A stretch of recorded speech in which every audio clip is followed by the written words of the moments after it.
Joining us now to discuss it, retired acting ICE director and Fox News contributor Tom Homan. Tom, thanks for taking time on Saturday. Let's get right to what you heard from Bill down there in Del Rio about ICE. 30% of detainees refusing to take it, 1,200 positive? Yeah, they got 1,200 in custody right now. They're positive, but Griff, they've had over 7,500 positive cases run through the ICE program. And this is who ICE is getting custody of. Most of these people coming across the southern border are not coming to ICE custody. As you showed earlier, they're going to bus stations, they're being released all over the country.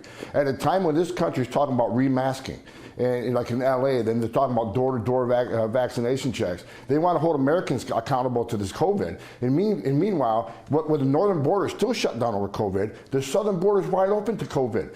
Over 20 CBP officers have died from COVID because we put them on the front line, this administration, to deal with COVID and come across that border every day. And this administration doesn't care.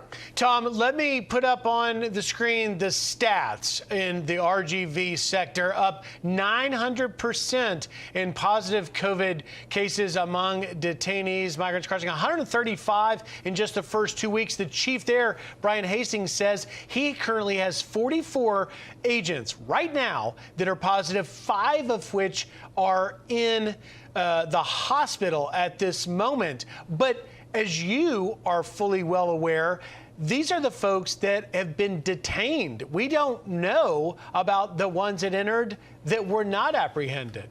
So the problem perhaps more pervasive.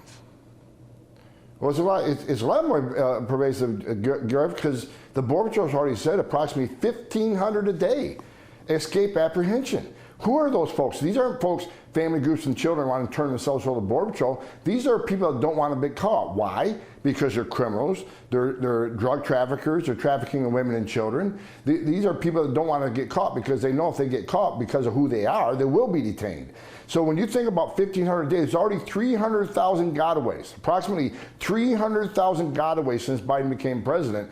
Who are they? Where are they? Are they would-be terrorists? Are they criminals? Are they drug traffickers? We don't know, and that should scare the hell out of every American. And we're getting some of the criminals. In fact, in the RGV sector, more than 1,600 criminal migrants have been apprehended this fiscal year. In just the last 48 hours, we can show you 3 MS-13 gang members, known gang members. We know that because they self-identify, many committing crimes in the U.S., coming back across the border.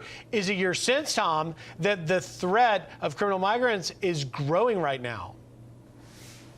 Absolutely, because they know the border's open. They know that 40%, 4 out of 10 border patrol agents are no longer on the line because they're dealing with humanitarian crisis. So they're taking a risk of making entry. So if they caught that many, Griff, how many didn't they catch? How many of that 300,000, where criminals got away? And look, and criminals and gang members also embed themselves into this as a child, as a part of a family unit, because when we did Operation Matador, when I was ICE director, we did Operation Matador in New York City and Long Island. We arrested 475 gang members, mostly MS-13. And guess what? 42% of them, 42% enter this country as an unaccompanied alien child or family group. So it's just not who we're aware of, it's just not who gets away. It's about these family groups you always see. They're not what what people always think they are. Many of them are gang members and criminals. And 42% of gang members is a high number. And they'll bend themselves in these groups to get released. Tom, this week at a town hall, President Biden addressing the situation at the border. Here's what he had to say. There were thousands of people in custody with the Border Patrol. It's now cut by 90%, where it's considerably down. Considerably down. Do you agree? Well, congratulations, President Biden. You're getting real good at releasing people quickly.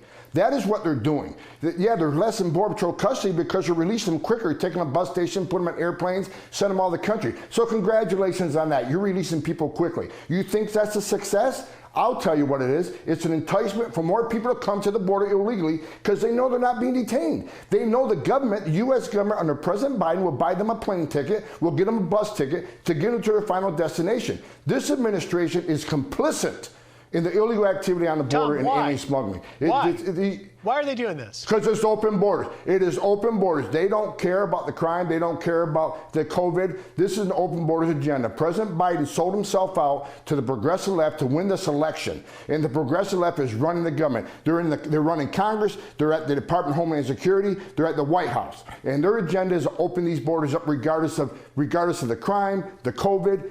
90,000 fentanyl overdose deaths already this year. 90% of those drugs come across the open southwest border according to the DEA. Yeah. It's a shame. It's disgusting. The drugs, a whole nother part of this crisis. Tom Homan, thanks for taking time today on Saturday. Keep us posted, sir. Jackie? And thanks for firing me up.